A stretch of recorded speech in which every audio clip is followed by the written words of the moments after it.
मुबारक हो साहब, lockdown finally ज़्यादातर जगह पर खुलने वाला है, पर बड़ी मिक्सी फीलिंग है इस बार। इतने दिनों तक घर भी बंद थे, हम भी बंद थे, बिजनेस भी बंद थे, अखबारें भी बता रही थी कि बाहर हर चीज़ बदल गई है, दुनिया ने अपना सोचने का ढंग बदल दिया है, ज़रूरतें कम हो गई हैं।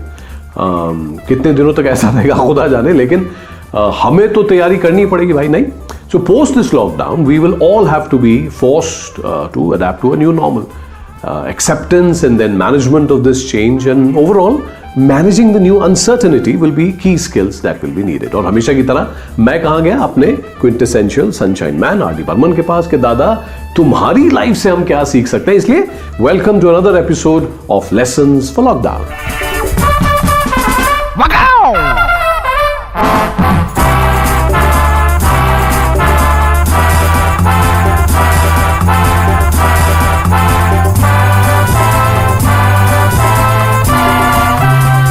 We know that RD was a pioneer in introducing new music and sound technology in India. But what is remarkable about RD Saab was also the way he quickly adapted to the changes in the world of music.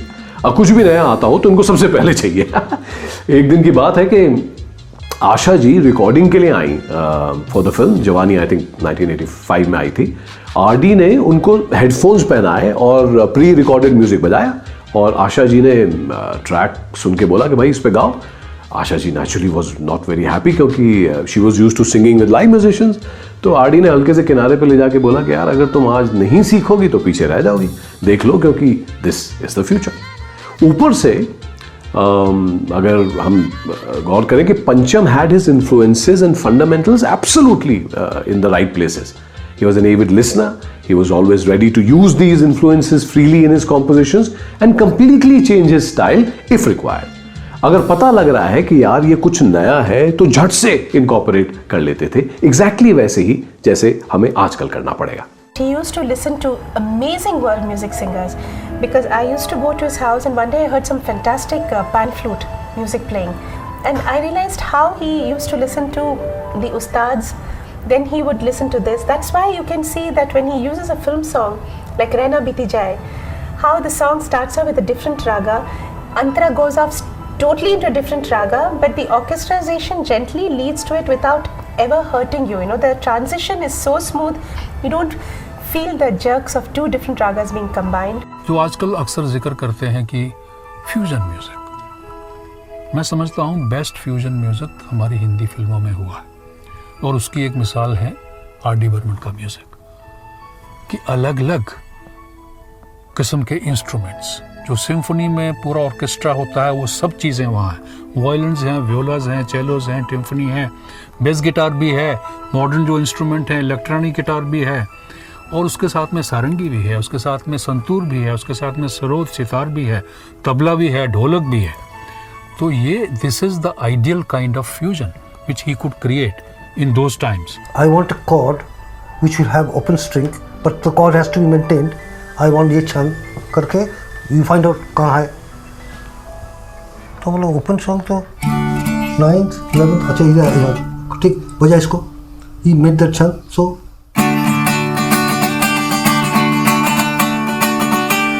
so this is how he did it. Obviously, the theme which he wanted to do was like a Western theme, like, you know, like a cowboy, Ennio Morricone kind of theme, and that whole guitar part in the beginning. And the theme itself.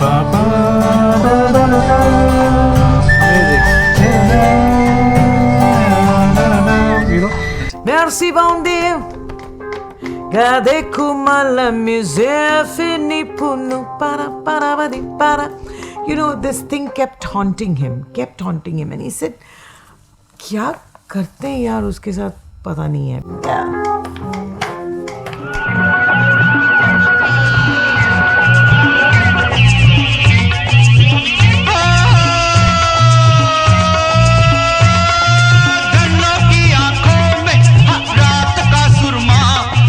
He had the ability to take something and bring it to the Indian audience. And I think that's actually given a lot of vocabulary in Indian music for the pop listeners. If he was inspired by a song, he would just pick up the essence and then, he would work on it and make a song. मैं और वो picture देख रहे थे घर में, तो James bond पानी के अंदर है, एक पंछी उसके सर पे है जैसे आ रहा है पानी में, और वो बाहर निकलता है, तो उसमें म्यूज़िक था धन धन धन धन टड डन डन डन डन। उसने फट से बंद किया, बाजा लिया डन डन डन डन टड डन डन डन डन, कोई दिया जले कहीं। अब वो डन डन से कोई मतलब नहीं है, लेकिन उसको उससे ये गाना सूझा, नहीं रा रा रा रा ना ना, कोई दिया जले कहीं दन दन दन दन दन दन दन दन दन। अब इसको आप कॉपी कैसे कहेंगे?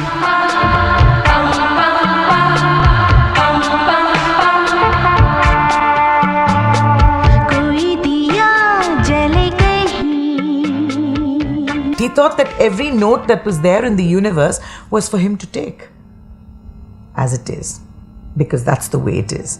Nobody meant that if Bach or Beethoven or Mozart composed all those tunes that nobody could touch those notes anymore. It's just the combination of those notes that made it either Bach or R.D. Burman. Rahul Dev Burman was a man ahead of times. He was ahead of times. Even regarding this remix, he once told us कि देखो एक time आएगा जब हमारा जो music है वो पुराना हो जाएगा, हम जब नहीं रहेंगे, तो ये म्यूजिक जो हम इतना मेहनत करके बना रहे हैं ये फिर से आना चाहिए for the younger generation to know. तो अभी से हम लोग we should take these melodious songs और जो भी अच्छा अरेंजमेंट सॉन्ग्स जो है मेरे खुद के, उसको फिर से हम लोग रीमिक्स करके अगर पेश करें, ये उनका था पहले। One key principle in managing change is to first accept के change की जरूरत है and not just run away from the new reality, right? R.D. Sahab saw the new wave coming in music and himself wanted to a lot of times remix his own songs. I mean, he could see that that is how the world is going to change. और बाद में exactly वही musicians ने किया, कहीं से भी inspire हो जाते थे R.D. साहब, और exactly वही वाला बिहेवियर था जिसकी आज हमें ज़रूरत है। ज़रूरी ये भी नहीं है कि इंस्पिरेशन हमें किसी एक ही फील्ड से मिले। दुनिया में कितने एग्जाम्पल है जहाँ पे एक इंडस्ट्री ने दूसरी इंडस्ट्री को या एक प्रोडक्ट ने दूसरे प्रोडक्ट को इंस्पायर किया है।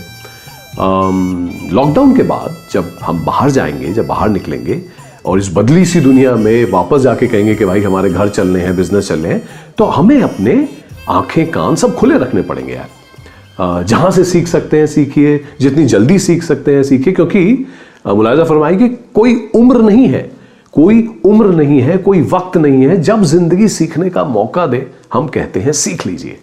जो दिल में तमन्ना है दिल में क्यों रखे, वक्त है, मौका है, दस्तूर है, सीखना है ना, तो आज ही शुरू कीजिए, हम कहते हैं सीख लीजिए। R.D. मैं आपको बताऊं जिस तरह अपने गानों को लेयर दर लेयर, फ्लेवर बाय फ्लेवर तैयार करते थे, वैसे ही अपने खाने को करते थे। वहां भी उनके पास एक्सपेरिमेंट्स की कोई कमी नहीं थी। कहने का मतलब यह है कि जब आप इसको अपनी जिंदगी में उतार लेंगे, the ability to quickly change and adapt, तो ये आपकी जिंदगी में हर जगह दिखने लगेगा। जैसे गाने और खाने में उलझे रहते थे, वैसे ही चेस में उलझे रहते थे। The game was possibly a stress buster for him. वहीं पे उनका फिश टैंक था, वहीं उनका इंटरेस्ट गानों में था, कार्स में था। तो you know, once you start to adapt to it, it kind of influences all your life. He was very fond of cooking and he has made us eat so many of his dishes. He used to concoct and make. First time I ever had chicken with that beet was amazing dish. He made it himself and every night he would come to my house and start cooking. Asha ji would make some type of chutney or something like that and they used to cook. I have never ever cooked for them. They always took care of them. Only used to tell me, ring me up and say, धनिया है ना तेरे घर में, आज बहुत धनिया रखना. God knows what he wants that dhania for, the green dhania. He comes and he cooks fantastic dishes. In between he would think of music also. It was great, those times were great fun and he was very loving and a very very nice person. खाने के मामले में ऐसा था, खुद खाना भी पकाता था, कुछ भी बनाता था, लेकिन फिर उसको बंगाली भी अच्छा लगता था, पंजाबी, कोई भी खाना उसको अच्छा लगता था। वो राजा था, राजा पैदा हुआ था, राजा ही था। You know he was from the princely state of Tripura. उसका जो बहुत बड़ा पैलेस है उसका त्रिपुरा में। हमारे रेस्टोरेंट में जो मेन्यू है उसमें 1-2 डिशेस उनकी हैं।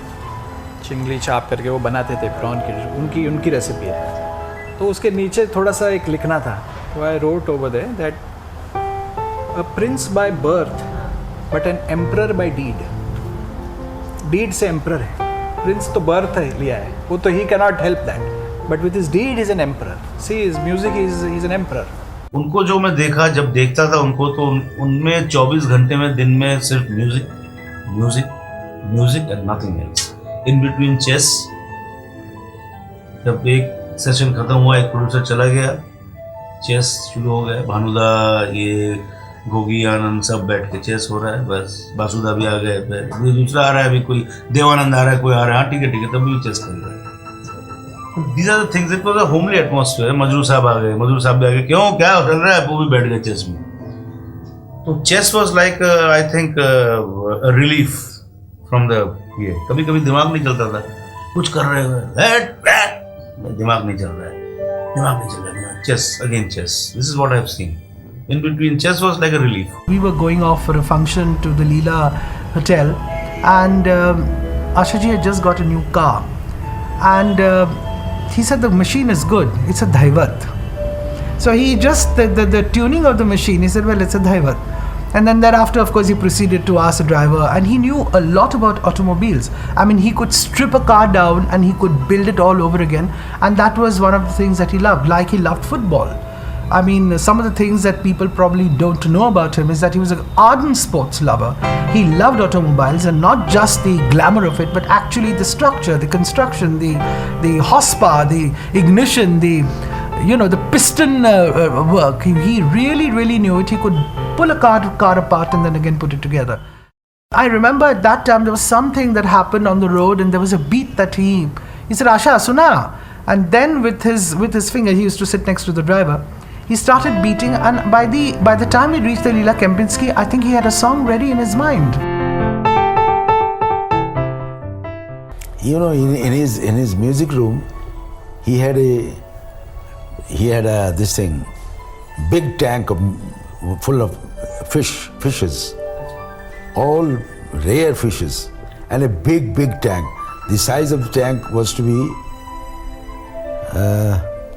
I think it was some 10 feet by 5 feet, so big. And he used to take care of the fishes all by himself, feed them, clean the tank, this, that, and spend so much time. And that's what I marveled at him, you see. Apart from music, he used to take interest in almost all the things that came his way. Ladies and gentlemen, we are all multifaceted. It is about opening every layer of our interest and talent one by one. क्या पता कब कहाँ से inspiration मिल जाए. When it comes to managing chaos, जैसे कि आजकल हो रहा है, one needs to be inspired by a variety of things, not just one. तो अगर आप ही अपने बिजनेस से कहेंगे कि साहब ये ऐसे ही चल रहा है, इसमें से कुछ सीखने को नहीं है, तो कहीं और देखिए. You see, you don't see things the way they are. We see things the way we are.